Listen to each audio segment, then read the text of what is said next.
বলো তো বন্ধুরা, এই মাছটার কি নাম? আমি না এই মাছটার নাম জানি না, জানো তো, এর জন্য তোমাদের দেখালাম। এই দেখো, কি মাছ এটা, কি জানো? নাম না জানা মাছ। আমি এই মাছের নাম জানি না। বাজার থেকে কি বলেছে, কি যেন একটা নাম বলেছিল। আর আমার তো মনে হলো ওই মাছটা না, এবার কী যেন। এবার তোমরা একটু নামটা জানলে একটু বলো তো, কমেন্ট করে আমাকে বলো। এই দেখো, এই মাছের তরকারিটাই আমি রান্না করে তোমাদের দেখাবো।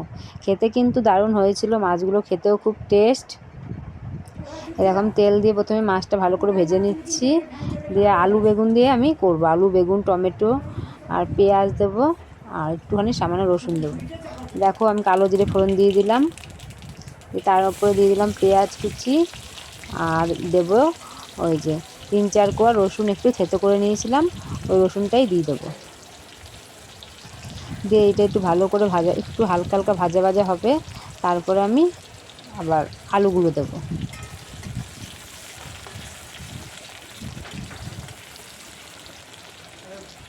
তেলটা কত সুন্দর ওগুলো ভাজা হচ্ছে আর ফুটফুট করছে, কি ভালো লাগছে না দেখতে।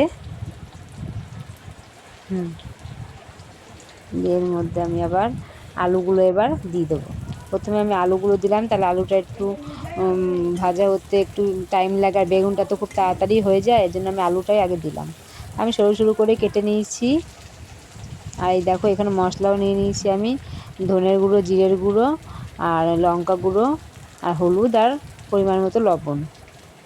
আর এই দেখো, এখানে মাছগুলো আমি ভেজে রেখে দিয়েছি। মাছগুলো খুব সুন্দর কড়া করে ভেজে রেখেছিলাম। ওরা শুধু ভাতেও খেয়েছিল, বলছিল মা ভালো খেতে। বাবু খেয়েছিল, মনা খেয়েছিল।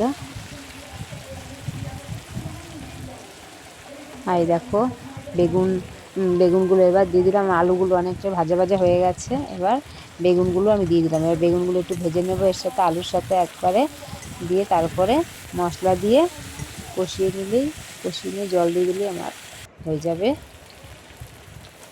দেখো, টমেটো আর কাঁচা লঙ্কাটা আমি দিয়ে দিলাম।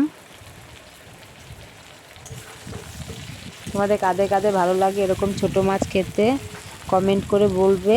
আমার তো খুব ভালো লাগে খেতে এরকম ছোটো মাছের তরকারি সব রকম দিয়ে। এই দেখো, ট্রাই করতে হবে, মশলাটাও দিয়ে দিলাম। আমাদের খুবই ভালো লাগে, আমাদের প্রায় দিনই আনে। আলু বেগুন মূলো সিম সব কিছু দিয়ে যদি করা হয় না, মানে ওইটা দিয়েই শুধু ভাত খাওয়া হয়ে যাবে। খুবই টেস্টি একটা খাবার।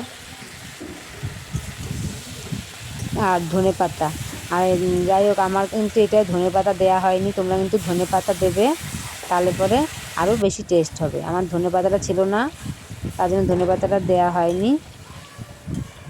তাও দারুণ হয়েছিল, আর ধনেপাতা দিলে আরও টেস্ট হতো, আর সুন্দর একটা সেন্ট আসছে ধনেপাতার।